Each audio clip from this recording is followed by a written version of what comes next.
Ta'ala bahwasanya pada hari ini kita masih diberi kesehatan, sehat walafiat, dan kita lanjut kajian tafsir Al-Quran yang disampaikan oleh Bapak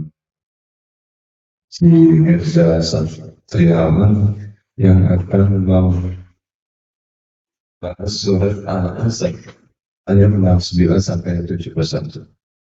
Semua mari kita ikuti bersama dan kita buka acara ini dengan baca basmalah sama-sama. Bismillahirrahmanirrahim.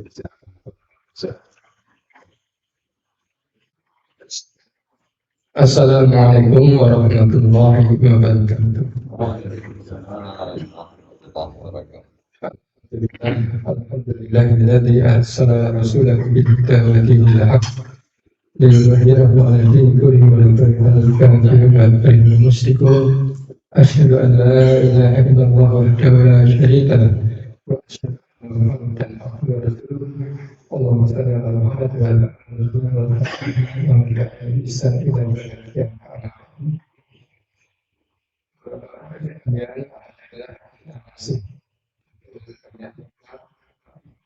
Islam waktu uang yang kita masih dapat berkumpul dan kaji ayat Allah. Sebelumnya mari kita awali kajian ini dengan memperbarui syahadat kita. Bismillahirrahmanirrahim. Bismillahirrahmanirrahim. Asyhadu an la ilaha illallah wa asyhadu anna Muhammadar Rasulullah. Saksi bahwa tiada Tuhan selain Allah. Saksi bahwa tiada Tuhan selain Allah. Dan aku saksi bahwa Nabi Muhammad adalah utusan Allah. Saksi bahwa Allah utusan Allah.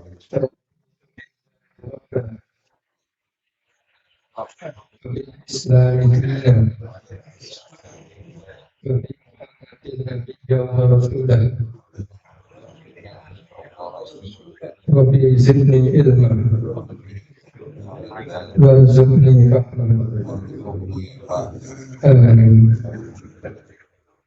Alhamdulillah, kita sekarang memasuki tafsir surah Al-Ahzab ayat 69 sampai insyaallah sampai 71. 3 ayat saja. Silakan baca, silakan sekalian yang bisa ikut membacanya. A'udzu billahi minasy syaithanir rajim. A'udzu billahi minasy syaithanir rajim. Ya ayyuhalladzina amanu la takunu kalladzina azaw Musa. Ya ayyuhalladzina amanu la takunu kalladzina azaw Musa. فبرأه الله مما قالوا وكان عند الله وجيها يا أيها الذين آمنوا اتقوا الله وقولوا قولا سديدا. يا أيها الذين آمنوا اتقوا الله وقولوا قولا سديدا يصلح لكم أعمالكم ويغفر لكم ذنوبكم.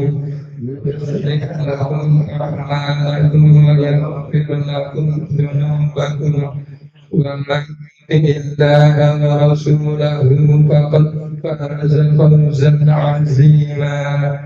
ومن يطع الله ورسوله فقد فاز فوزا عظيما.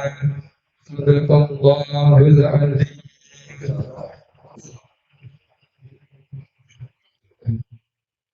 Di ayat surat Al-Ahzab ayat 69 surat firman A'udzu minasyaitonir rajim.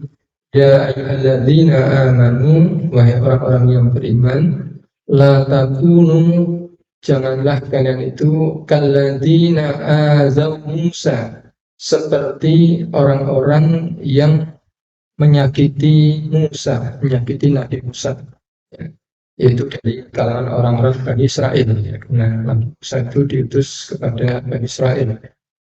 Fabarra'allah mimma qalu, Allah kemudian membersihkan Nabi Musa itu dari apa yang mereka perkatakan, dari apa tuduhan-tuduhan mereka.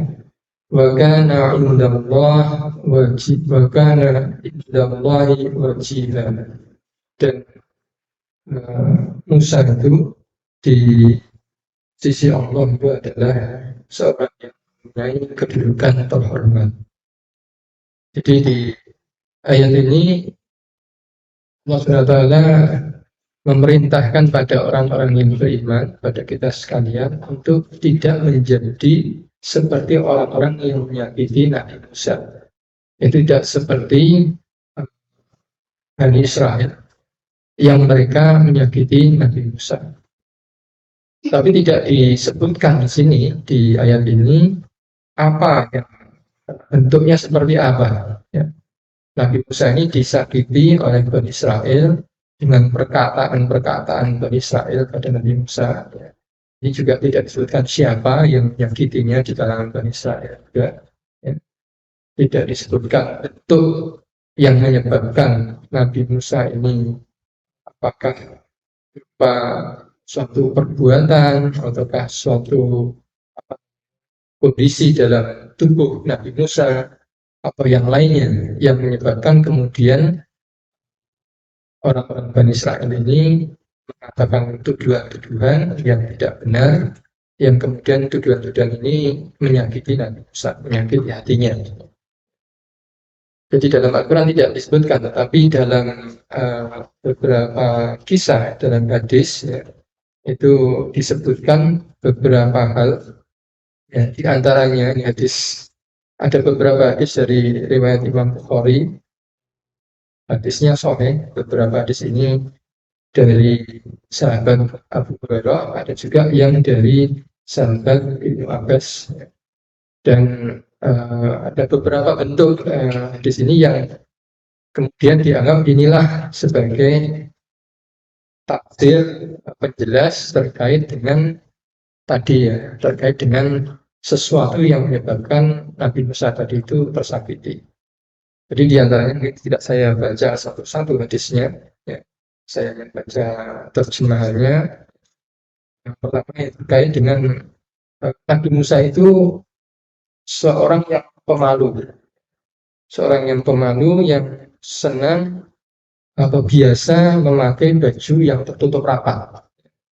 Jadi bajunya tertutup rapat, sampai-sampai tidak ada satu bagian pun dari kulitnya yang terlihat. Tertutup rapat. Kalau biasanya laki-laki itu kan mungkin akan terlihat, diperlihatkan tangannya, sudah kelihatan kekar tangannya. Kalau Nabi Musa tidak. Jadi tentu mungkin kakinya kelihatan, ini enggak sampai belum semuanya. Jadi dikisahkan ini, ya, kebiasaan Nabi Musa yang pemalu tadi, memakai pakaian yang rapat ini kemudian menyebabkan ada di antara orang-orang di Bani Israel itu kemudian menuduh bahwa Nabi Musa itu suka memakai pakaian yang tertutup rapat ini karena Nabi Musa punya penyakit kulit, ya. Punya penyakit kulit, entah penyakit kulitnya apa, tapi bahwa sesuatu yang kemudian menyebabkan Nabi Musa itu mesti menutup baju kulitnya apa. Nah, kemudian dalam hadisnya dikisahkan bahwa Allah berkehendak untuk membersihkannya, jadi menunjukkan kepada Bani Israel bahwa tidak seperti itu. Jadi kisahnya memang agak aneh, ya, kisah mungkin juga ini adalah kisah Israelian, tapi hadisnya sahih dari Imam Bukhari bahwa suatu ketika Nabi Musa ini ketika sedang sendirian mau mandi, ya, kemudian melepaskan bajunya karena sendirian, maka beliau berani melepaskan bajunya, mandi, lepaskan bajunya ditaruh di suatu batu yang besar. Kemudian batunya ini agak aneh ceritanya, batunya ini berlari. Allah berkehendak batunya berlari. Nah kemudian karena berlari kan kemudian Nabi Musa mengejar batu ini karena di batu itu ada bajunya. Nah karena berlari dan ternyata batunya ini berlari mengarah ke tempat di mana banyak orang-orang Bani Israel, sehingga mereka melihat bagaimana Nabi Musa ketika tanpa baju. Ya, jadi kemudian ya ternyata Nabi Musa itu tidak sakit kulit, ya, tidak panuan, tidak kudisen dan sebagainya. Ya. Ini bentuk Allah membersihkan Nabi Musa dari apa yang diturunkan dalam dirinya. Sampai kemudian setelah berada di dekat orang-orang Bani Israel yang ada di situ, baru batunya berhenti tadi. Lalu kemudian Nabi Musa marah, diambil bajunya, pakai, kemudian batu tadi dipukul-pukul sampai dipukul. Ya. Nah kemudian ini dijadikan penjelas dari Abu Hurairah tadi yang berkata inilah yang dimaksud. Jadi ini menurut Abu Hurairah, bukan penjelasan dari Rasulullah, tapi kisah tadi kemudian disampaikan oleh Abu Hurairah bahwa itulah yang dimaksud dengan firman Allah dalam surat Al-Ahzab ayat 9 tadi. Ya. Kemudian ada juga ini dari Imam Ali radhiyallahu anhu yang mengatakan bahwa Nabi Musa dan Harun alaihissalam mendaki suatu bukit. Di kisah yang lain disebutkan bukit Rusina. Ternyata kemudian Nabi Harun meninggal dunia di sana. Di Nabi Musa dan Nabi Harun mendaki suatu bukit, dan di bukit itu Nabi Harun meninggal dunia. Maka kemudian kaum Bani Israel berkata kepada Nabi Musa, dan perkataannya ini menyakiti hati Nabi Musa, yaitu mereka berkata pada Nabi Musa, engkau yang membunuhnya, dia adalah orang yang lebih lembut kepada kami ketimbang kamu dan lebih pemalu. Jadi mereka menyakiti Nabi Musa dengan tuduhan tersebut. Ini Bani Israel memang seringkali terhadap nabinya ini berlebihan, dia bahkan melanggar batas. Nabi Musa, Nabi Harun pergi, terus satu meninggal, balik-balik, terus kemudian mereka tuduh ini yang bunuh mungkin kamu. Ya. Ini tuduhan yang sangat tidak layak ya, ditujukan pada Allah. Jadi Allah kemudian memerintahkan kepada para malaikat untuk membawa jenazah Nabi Harun. Lalu para malaikat membawa jenazah Nabi Harun itu lewat di hadapan majelis-majelis kaum Bani Israel, dan mereka itu menceritakan perihal kematian Nabi Harun tadi. Tidak ada seorang pun yang mengetahui waktu kuburannya Nabi Harun kecuali burung pemakan daging yang tuli lagi tidak dapat bersuara. Ini kisah dalam hadis yang insya Allah sahih, ya, yang juga dipakai untuk menjelaskan Al-Ahzab 69 tadi. Masih ada lagi juga hadis lain ya, jadi ada beberapa kisah yang terkait dengan apa sebenarnya yang membuat di dalam ayat tadi kok disebutkan Bani Israel itu menyakiti Nabi Musa. Ya. Tapi sekali lagi dalam Al-Qurannya tidak disebutkan. Nah, kalau dalam tafsir Al-Marawi itu penulisnya menyimpulkan atau menyarankan lebih baik tidak perlu bersilang pendapat, berbeda pendapat terkait dengan apa yang Musa ini kemudian disakiti oleh Bani Israel. Kisah-kisah itu sebetulnya tidak begitu penting. Yang penting adalah kepada kita. Tadi seruan dalam ayat tadi, seruan dari Allah SWT pada orang-orang yang beriman, janganlah kita menjadi seperti orang-orang yang menyakiti Nabi Musa. Jadi kita tidak boleh menyakiti para nabi, terutama Rasulullah SAW. Jadi tidak boleh kita menyakiti Rasulullah SAW.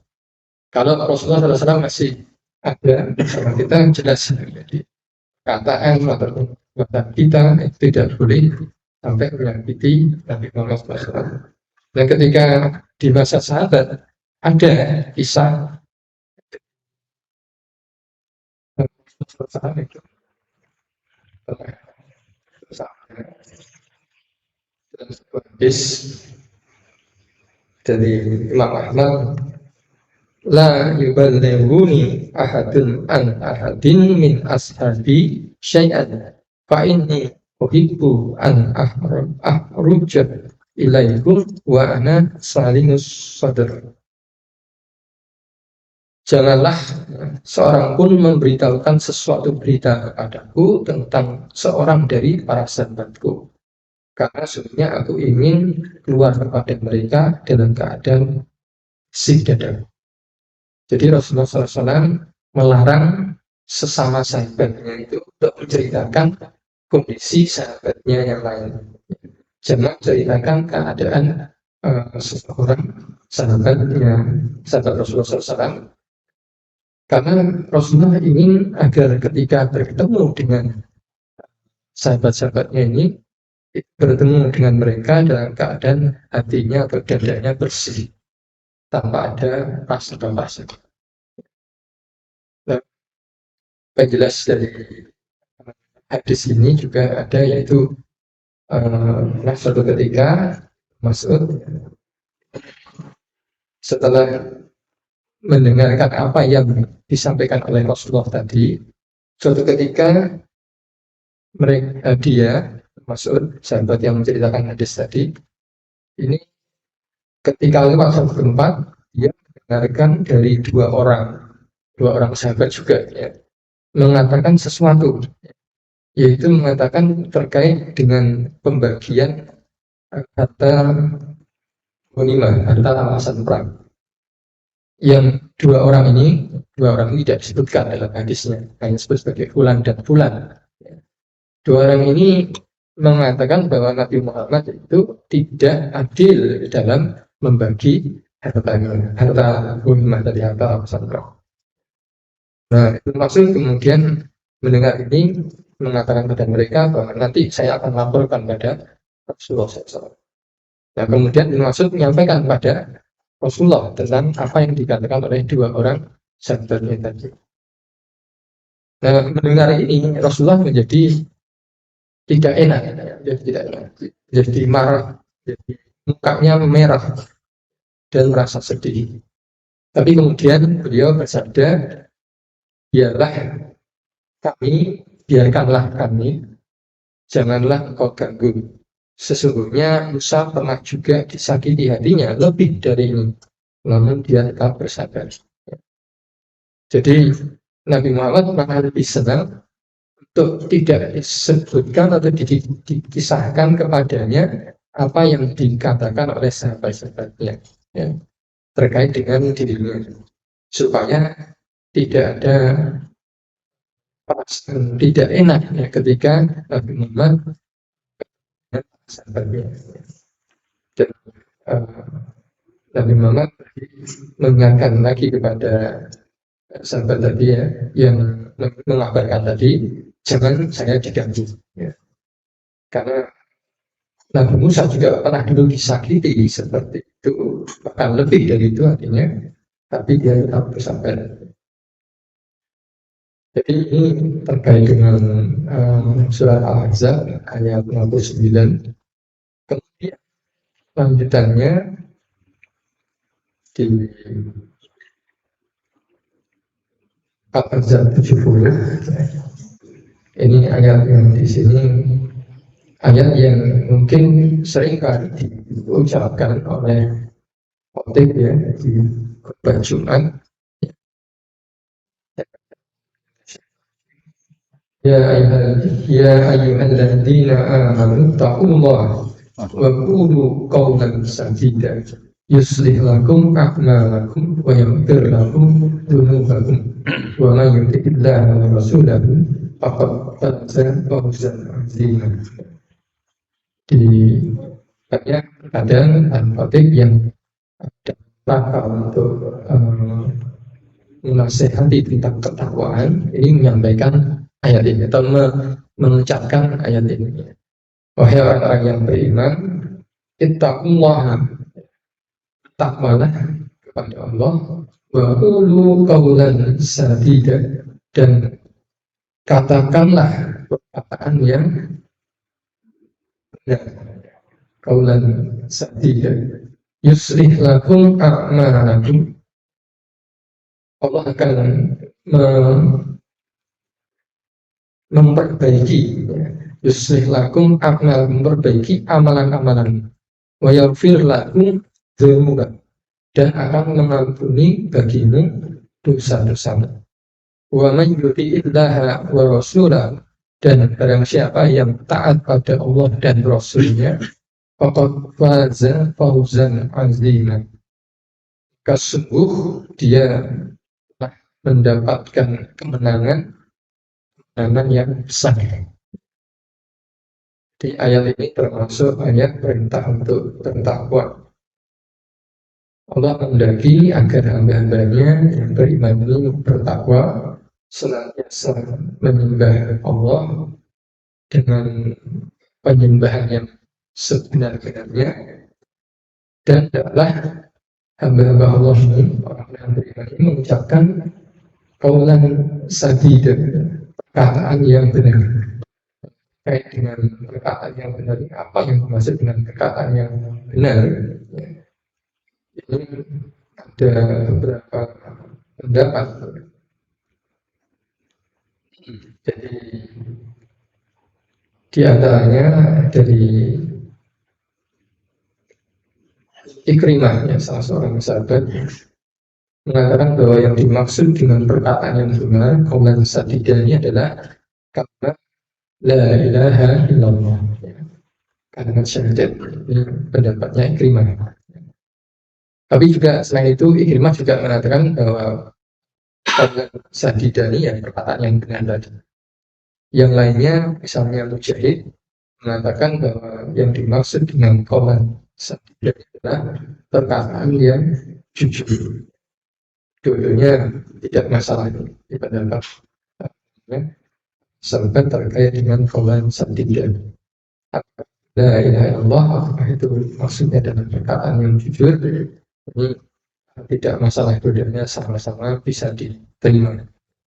Dan kalau ini dikatakan atau dikaitkan dengan Al-Ahzab 69, yang dimana sebelumnya tadi digambarkan perkataannya orang-orang Bani Israel yang menyakiti Nabi Musa, maka bisa juga ini ada kebalikannya.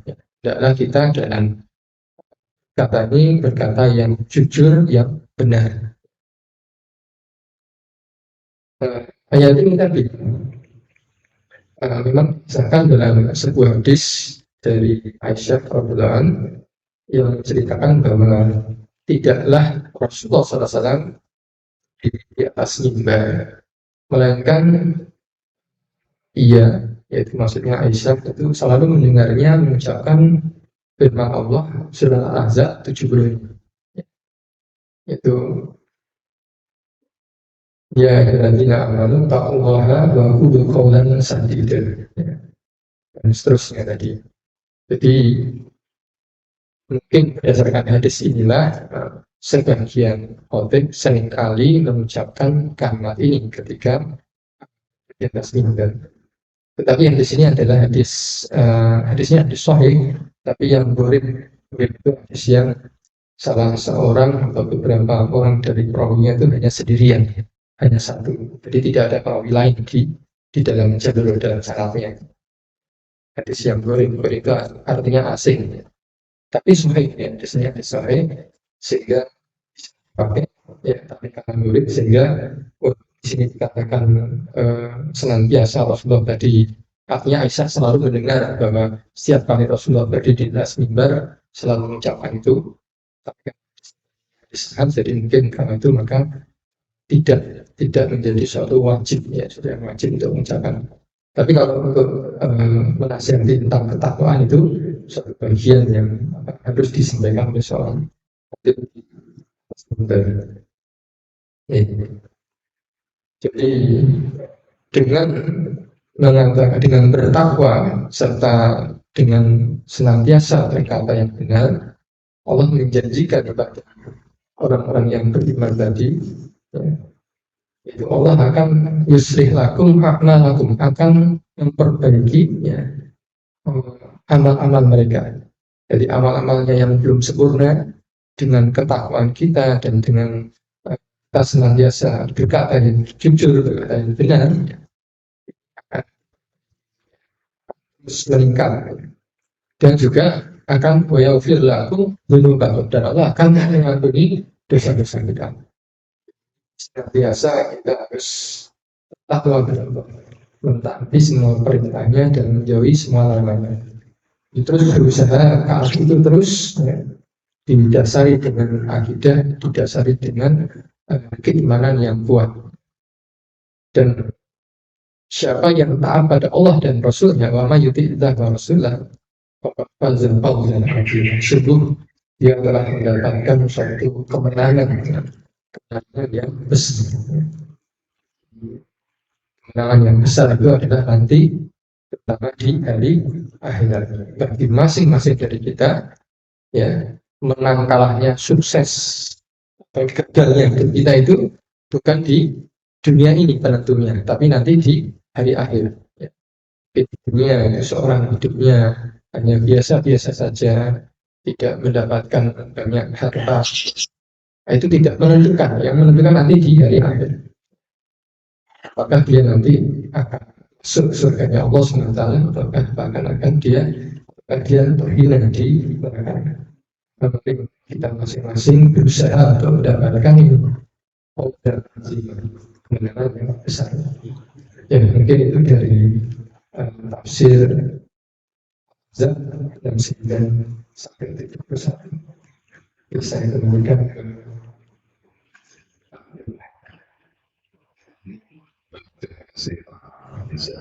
Itu yang